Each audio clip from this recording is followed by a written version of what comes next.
اللہ الرحمن الرحیم۔ رسول اللہ صلی اللہ علیہ وآلہ وسلم کے شہر کے اندر رہنے والی چیزوں کا بھی رسول اللہ سے محبت کرنے والے ان چیزوں کا بھی ادب اور احترام کرتے ہیں۔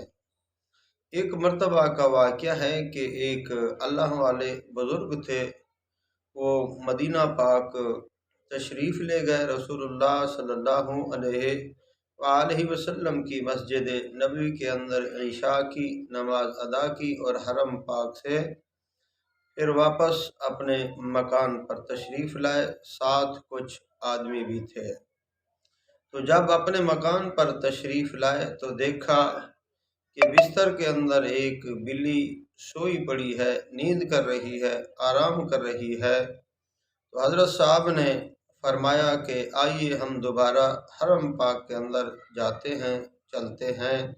یہ مدینہ پاک کی بلی ہے، حرم پاک کے قریب رہنے والی ہے، تو اس کو مت جگاؤ، آئیے ہم رسول اللہ صلی اللہ علیہ وآلہ وسلم کی مسجد کے اندر حرم پاک کے اندر دوبارہ جاتے ہیں، وہاں درود و سلام پڑھتے ہیں۔ تو یہ اپنے ساتھیوں کے ساتھ اللہ والے دوبارہ مسجد نبوی کے اندر تشریف لاتے ہیں اور وہاں درود و سلام پڑھتے ہیں، اللہ کا ذکر کرتے ہیں۔ کچھ دیر کے بعد دوبارہ جب یہ جاتے ہیں اپنے مکان پر تو پھر وہی ماجرا دیکھتے ہیں کہ وہی بلی آرام کے ساتھ نیند کر رہی ہے، سو رہی ہے۔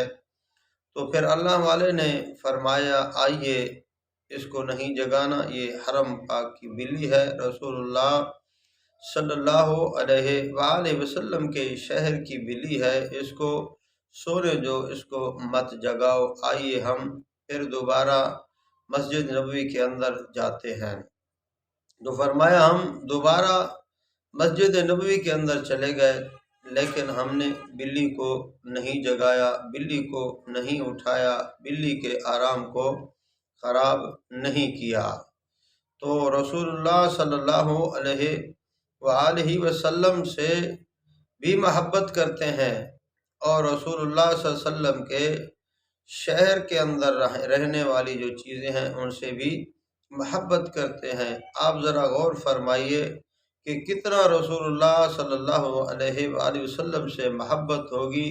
یہ تو رسول اللہ صلی اللہ علیہ وآلہ وسلم کے شہر کی بلی کے ساتھ محبت کر رہے ہیں، تو رسول اللہ سے کتنا محبت ہوگی۔ آئیے میرے بھائیوں، ہم رسول خدا سے بھی محبت رکھیں اور جس چیز کی نسبت رسول اللہ سے ہو گئی ہے ان سے بھی محبت رکھیں۔ انشاءاللہ اس محبت کی وجہ سے اللہ ہمارے اوپر رحمتیں اور برکتیں نازل فرمائیں گے۔